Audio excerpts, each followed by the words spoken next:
Saya telah tercalon sebagai pemain terbaik Piala MFL untuk Anugerah Bola Sepak Kebangsaan 2024-25.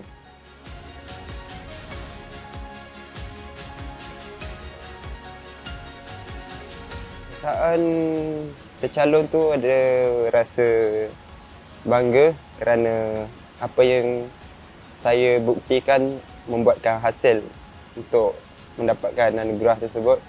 Tetapi saya berharap tahun ini saya akan mendapatkan betul-betul anugerah itu ketika saya menjaringkan hat-trick menentang Sabah dan momen-momen bersama rakan-rakan sepasukan saya ketika berada di tempat training.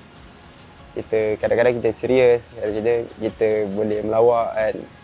Sebab tu Yang pertama adalah berkat dari doa ibu bapa saya dan hasil kerja keras saya bersama pasukan saya dan sentiasa tidak berputus asa walau apa-apa terjadi, saya tetap semangat untuk bermain untuk menjaringkan gol.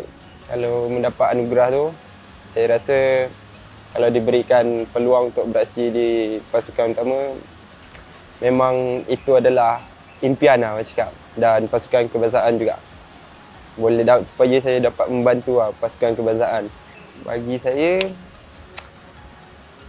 mungkin semangat lagi hidup, lagi ngelaban dekat diri saya, itu boleh membuatkan saya berjaya dan bertahan di pasukan ni. Bagi saya, sumber coaches untuk saya adalah ketika di luar padang, kita menjadi kawan.